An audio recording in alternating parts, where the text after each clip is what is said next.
Millennials, జెన్ alpha, జెన్ beta, జెన్ G ఇవన్నీ అసలు ఏంటి అంటే జనరేషన్ లేబుల్స్. ఈ జనరేషన్ లేబుల్స్‌ని సింపుల్‌గా డిఫైన్ చేయాలి అనుకోండి. యావరేజ్ డ్యూరేషన్ 15 ఇయర్స్‌గా మైండ్‌లో పెట్టుకోండి. ఒక పర్టిక్యులర్ సంవత్సరం నుంచి ఒక పర్టిక్యులర్ సంవత్సరం వరకు ఎవరైతే పుట్టారో వాళ్ళందరినీ తీసుకెళ్ళి ఒక బ్రాకెట్‌లో పెట్టి వాళ్ళకి ఒక లేబుల్ వస్తే అదొక జనరేషన్ లేబుల్ అయిపోతుంది. ఇప్పుడు ఈ జనరేషన్ లేబుల్స్‌ని ఇలా ఎవరు టర్మ్ చేస్తున్నారో, ఎవరు డిజైన్ చేస్తున్నారో, ఇది ఎక్కడ కాన్సెప్ట్? ఇది ఇండియన్ కాన్సెప్టా అంటే కానే కాదు. ఇది pure and purely western world concept. అక్కడున్న రైటర్స్, ఆథర్స్, సోషల్ సైంటిస్ట్స్ ఎవరైతే ఉన్నారో వాళ్ళ అబ్జర్వేషన్స్ మేర కొద్దీ వాళ్ళు రాసే బుక్స్‌లో ఒక్కొక్క జనరేషన్‌కి ఒక్కొక్క పేరు ఇలా ఇస్తున్నారనమాట. ఇందులో టు స్టార్ట్ విత్ మనం మోస్ట్ కామన్‌లీ ఇన్న జనరేషన్ పేరు మిలీనియల్స్. మిలీనియల్స్‌ని మిలీనియల్స్ అని చెప్పి టర్మ్ చేసింది ఇద్దరు రైటర్స్. విలియం స్ట్రాస్, నీల్ హా వాళ్ళు రాసిన బుక్స్‌లో ఈ పర్టిక్యులర్ జనరేషన్ 1981 నుంచి 1996 వరకు ఎవరైతే పుట్టారో వాళ్ళందరినీ మిలీనియల్స్ అని చెప్పి టర్మ్ చేశారు. Now where is this word millennials coming from? Millennials అనే పదం యాక్చువల్లీ మిలీనియం నుంచి వస్తుంది.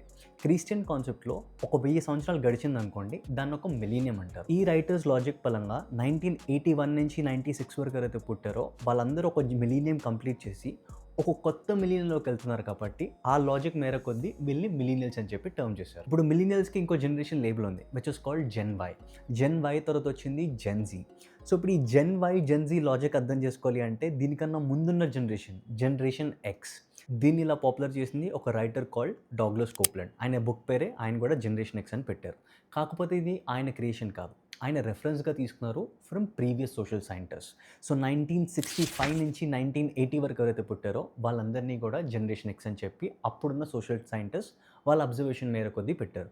ఎలాంటి అబ్జర్వేషన్, ఏం పాయింట్స్ అంటే that generation was very different from the previous generation in the western world.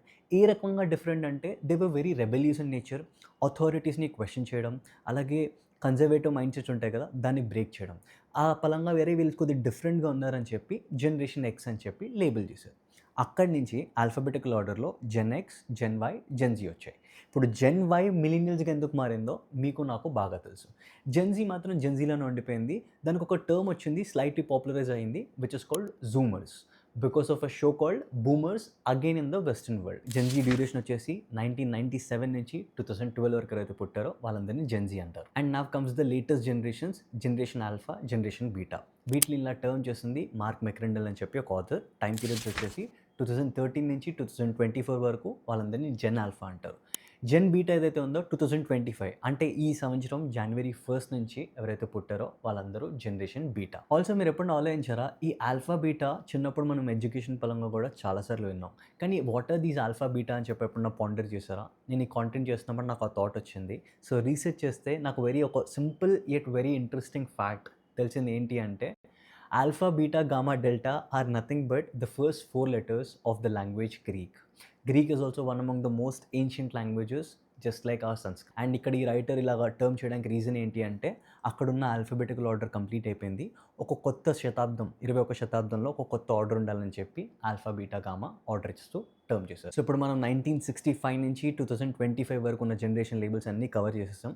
దానికన్నా కూడా ముందు జనరేషన్ లేబుల్స్ ఉన్నాయి. అండ్ ఇన్‌ఫ్యాక్ట్ అక్కడున్న నేమింగ్‌కి ఎక్కువ హిస్టరీ, ఎక్కువ లాజిక్, ఎక్కువ డెప్త్ ఉండేదన్నమాట. ఇందులో అన్నీ కాకపోయినా సరే ఒకటి కవర్ చేద్దాం which is very interesting. Baby boomers. 1946 నుంచి 1964 వరకు ఎవరైతే పుట్టారో వాళ్ళందరినీ బేబీ బూమర్స్ అని చెప్పి టర్మ్ చేశారు. ఎందుకు అలా టర్మ్ చేశారు? దాని ఇంకా లాజిక్ ఏంటి అంటే 1945లో after 6 years world war 2 complete అయింది. వరల్డ్ వార్ 2 ఎండ్ అయిన తర్వాత అక్కడున్న సోల్జర్స్ అందరూ ఇంట్లోకి తిరిగి వెళ్ళి ఎక్కువ టైం స్పెండ్ చేయడం వల్ల బర్త్ రేట్ అనేది బాగా ఎక్కువ స్పైక్ అయింది. సో ఆ మేర లాజిక్ కొద్దీ వాళ్ళని బేబీ బూమర్స్ అని చెప్పి టర్మ్ చేశారు. That's pretty much about generation labels. ఒకవేళ కాంటెంట్ నచ్చినట్లయితే please do like to the video and also subscribe to the channel. That will greatly help me. Thank you so much. జై హింద్.